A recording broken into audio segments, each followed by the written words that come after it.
प्रत्येक हिरोईन किंवा प्रत्येक मुलगी असं म्हणते की ह्या वेळेला मी काहीतरी साधच करणार आहे आणि हे यांचं साधच. कधी काही कुठलंही माझं सिक्रेट जे आईबाबांपासून लपवायचं असेल मला ते मी बाप्पाच्या कानात जाऊन सांगायचे. माझा तसं बघायला गेलं तर देवावर विश्वास नाहीये, मी नास्तिक आहे. गणपती बाप्पा म्हणजे देव आहेच आहे, पण माझा मित्र जास्त आहे. ते मला जेन्युइनली सांगावं असं वाटतंय बाप्पाला की सगळ्यांना चांगली बुद्धी दे. खरंय.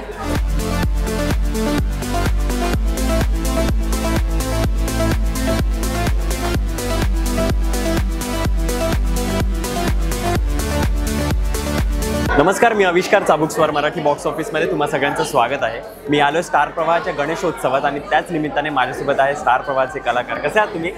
मस्त मस्त, एकदम मस्त. बरं, मला सांगा किती मजा येते हा गणेशोत्सव आपण वाहिनीसोबत, आपल्या सहकलाकारांसोबत, आपल्या टीमसोबत साजरा करतोय. किती मजा येते. स्टार या चॅनलबरोबर काम करणं म्हणजे हे सगळं अनुभवायला मिळतंच. त्याच्यामुळे प्रत्येक इव्हेंटला खूप मजाच येते आम्हाला. मग तो परिवार इव्हेंट असेल किंवा गणेशोत्सव किंवा ढिंच्याक दिवाळी असेल, सगळे कलाकार भेटतात. त्याच्यामुळे खरोखर म्हणजे इथे सगळ्यांना भेटायला मिळतं एकतर, जे एरवी कधीच कोणी भेटत नाही. त्याच्यामुळे खूप छान वाटतं इकडे. Same same same. खरंच प्रत्येक इव्हेंटची ना आतुरतेने वाट बघितली जाते की आता पुढचा इव्हेंट कधी आहे, किंवा आता हा इव्हेंट होणार नाही आहे म्हटलं की जरा कुठेतरी दुःख होतं की अरे यार इव्हेंट का नाही आहे वगैरे. पण हो, कारण एकतर भेटायला पण मिळणार नाही म्हणजे जर का नसेल तर, आणि प्लस काही डान्स वगैरे पण परफॉर्म करायला मिळणार नाही. आणि जे काही इव्हेंटमध्ये जे काही सगळ्यांचे गॅग्स आणि स्किट्स असतात ते पण एन्जॉय करता येणार नाही. त्याच्यामुळे इव्हेंट नसला की जरा निराश व्हायला होतं, पण असला की तेवढीच एक्साइटमेंट असते. आणि प्रत्येक मुलीसाठी एक आहे की प्रत्येक वेळेला आम्ही नॉर्मल लुकमध्ये असतो, आमच्या कॅरेक्टरचा लुक सोडून काहीतरी ड्रेसअप व्हायला मिळतं ते फक्त इव्हेंटला. त्यामुळे इव्हेंट त्यांचं. आणि प्रत्येक इव्हेंटला प्रत्येक हिरोईन किंवा प्रत्येक मुलगी असं म्हणते की ह्या वेळेला मी काहीतरी साधच करणार आहे आणि हे यांचं साधच. वा वा, हा नक्की, हे बरोबर. कोणाकडेही बघा तुम्ही, हे बरोबर. माझं खरंच खूप साधं आहे. बघितलं ऐकलं. बरं, गणपती बाप्पा प्रत्येकाच्या एक जवळ असतो, प्रत्येकाच्या वेगवेगळ्या गणपती बाप्पाला घेऊन एक वेगवेगळी संकल्पना असते प्रत्येकाला. तर तुमच्या गणपती बाप्पा किती जवळचा आहे आणि तुमच्यासाठी गणपती बाप्पा काय आहे? माझ्यासाठी गणपती बाप्पा म्हणजे देव आहेच आहे, पण माझा मित्र जास्त आहे. कारण लहानपणापासून साधारण गणपती बाप्पाची खूप म्हणजे गणेशोत्सव कधी येतो याची खूप आतुरतेने वाट बघितली जायची. पण जेव्हा गणेशोत्सव नसायचा तरीसुद्धा घरामध्ये एक छोटीशी मूर्ती असते. आणि मी कधी काही कुठलंही माझं सिक्रेट जे आईबाबांपासून लपवायचं असेल मला ते मी बाप्पाच्या कानात जाऊन सांगायचे. किंवा जर मी चुकून काही खोटं बोलले असेल तर मी ते बाप्पाच्या कानात सांगायचे. आणि मग मला असं वाटायचं आता मी काही खोटं बोललेच नाही आहे. सो तो माझा मित्र आहे. असं मला वाटते, मला अजूनही ते कनेक्शन जाणवतं. तू काय सांग? माझ्या घरी 1.5 दिवस गणपती येतो आणि हे किती सहभाग असतो त्यात? माझा बऱ्यापैकी असतोच सगळ्यात. म्हणजे आता शूटिंग चालू झाल्यापासून फ्रँकली स्पीकिंग जरा कमी झालंय. आई बाबा आणि माझा भाऊ हे यांचा जास्त सहभाग असतो. पण तरीसुद्धा जेवढं शूटिंग करून जेवढं घरी गेल्यानंतर जितका काही हातभार लावू शकतो तेवढा मी प्रयत्न करतो. आणि एकतर माझा तसं बघायला गेलं तर देवावर विश्वास नाही आहे, मी नास्तिक आहे. पण आणि सगळे मला हेच विचारतात मग तुझ्या घरी गणपती कसा काय येतो. तर त्याचं एक कारण आहे की माझ्या घरी वर्षानुवर्ष गणपती येतो माझ्या आजोबांपासून. म्हणजे या वर्षीचं माझ्या घरचं गणपतीचं 53वं वर्ष आहे. आणि माझा देवावर विश्वास नाही आहे, पण तरीसुद्धा माझ्या घरी पूर्वापार चालत आलेली ही पद्धत आहे. त्याच्यामुळे 1.5 दिवस गणपती, सो ते 2 दिवस मी मनोभावे सगळं करतो व्यवस्थित. आणि मी तो एक सण म्हणून बघतो त्याच्याकडे, की त्या निमित्ताने आपल्याला काहीतरी आपलं अदरवाईज आपण जे दिवस घालवतो ते सोडून आपल्याला मोदक खायला मिळतात, डेकोरेशन करायला मिळतं. बरेच नातेवाईक जे वर्षभर भेटत नाहीत ते येऊन भेटतात, मित्रमैत्रिणी भेटतात. सो माझा थोडासा अँगल वेगळा आहे, पण मी एन्जॉय तेवढंच करतो.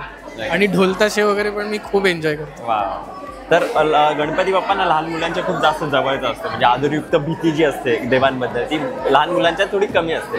तर तुमचे काही लहानपणीचे किस्से किंवा आठवणी आहेत का, की म्हणजे वेगवेगळ्या मंडळात जाणं, मित्रांच्या घरी जाणं, शाळेला सुट्टी मिळते वगैरे, काय लहानपणीच्या आठवणी आहेत का? तुझ्याकडे तर खूप आधीपासून म्हणजे लहानपणापासूनच तू अनुभवलेलं आहे. हां, म्हणजे असे तुझे म्हणालास देवाची भीती असते, ती ॲक्च्युली भीती घातली जाते लहानपणापासून घातली जाते.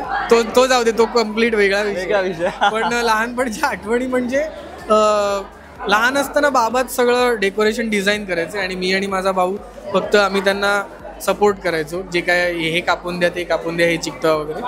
सो तेव्हा ती घरातल्या गणपतीची ती मजा केलेली आहे. आणि शाळेत असताना मी आणि माझे मित्र खेरवाडीला वगैरे गणपती बघायला जायचो खूप. म्हणजे तिकडे आय गेस काहीतरी 15-20 गल्ल्या आहेत आणि प्रत्येक गल्लीत एक सार्वजनिक गणपती आहे. सो ते आम्ही 3 वर्ष वगैरे बघायला गेलो होतो. त्याची एक खूप मस्त आठवण. लहानपणी पुण्यामध्ये आमच्या सोसायटीमध्ये खूप मोठा गणपती बसायचा आणि मग त्यावेळेला असं खूप फनफेअर असायचं किंवा मग सगळेजण लहान मुलं डान्स करायचे. मग तो एक विविध गुणदर्शनाचा कार्यक्रम असायचा किंवा मग आम्ही स्टॉल्स लावायचो आणि मग कोणीतरी गेम ठेवलाय, कोणीतरी काहीतरी पदार्थ बनवलाय, मग पैसे कमवायचे वगैरे अशा खूप गोष्टी असायच्या. सो या गोष्टी करायला जाम मजा यायची. आणि पुण्यामध्ये वेगवेगळे सार्वजनिक गणपती मंडळांना जाऊन भेट देणं की मानाचे गणपती बघणं हे खूप, आणि रात्री बेसिकली हे सगळं करणं, याच्यामध्ये जाम मजा यायची. गणपती बाप्पाला एक इच्छा मागायची असेल तर काय मागाल? गणपती बाप्पाला इच्छा मागायची असेल मला खरं तर इन शॉर्ट एकच सांगायचं आहे की लहानपणापासनं आपण सगळेच देवाला नमस्कार करताना जे पहिलं वाक्य म्हणतो ना, ते मला जेन्युइनली सांगावं असं वाटतंय बाप्पाला की सगळ्यांना चांगली बुद्धी दे. खरंच ह्याची खूप गरज आहे. सगळ्यांना चांगली बुद्धी दे. सगळे म्हणजे सेन्सिबल वागणारी माणसं खूप कमी होत चालली आहेत जगातली. सो हे पहिलं वाक्य जे आपण असं ते घोकमपट्टी किंवा आपण ते सवयीप्रमाणे म्हणतो ना, चांगली बुद्धी दे, आयुष्य दे, सगळ्यांना सुखी ठेव, पण ते पहिलं वाक्य आत्ता खूप महत्त्वाचं आहे असं मला वाटतं. सेम अगदी मनातला बोलला तो की आता जे काही चाललंय ओव्हरऑल जगामध्ये आणि या गोष्टी चालल्या त्या खूप चुकीच्या घडल्यात आणि कुठली तरी एक विकृत शक्ती आहे जिनी लोकांना हवी झाली आहे, लोकांवर ओव्हरपॉवर करते. सो प्लीज बाप्पा लोकांना चांगली बुद्धी दे, आम्हाला पण चांगली बुद्धी दे प्लीज. नक्कीच. धन्यवाद आम्हाला तुमचा वेळ दिल्याबद्दल आणि या गणेशोत्सवासाठी तुम्हाला खूप खूप शुभेच्छा. जाता जाता प्रेक्षकांना काय सांगाल? तुम्हा सगळ्यांना सुद्धा गणेशोत्सवाच्या खूप खूप शुभेच्छा. गणेशोत्सव साजरा करा, छान मोदक खा आणि आमचा गणेशोत्सव पण बघा आणि शुभविवाह बघा. आता वेळ बदलली आहे, सोमवार ते शनिवार दुपारी 2:30 वाजता. सो बघायला विसरू नका. आणि हा गणेशोत्सव 24 ऑगस्टला संध्याकाळी 7 वाजता. येस.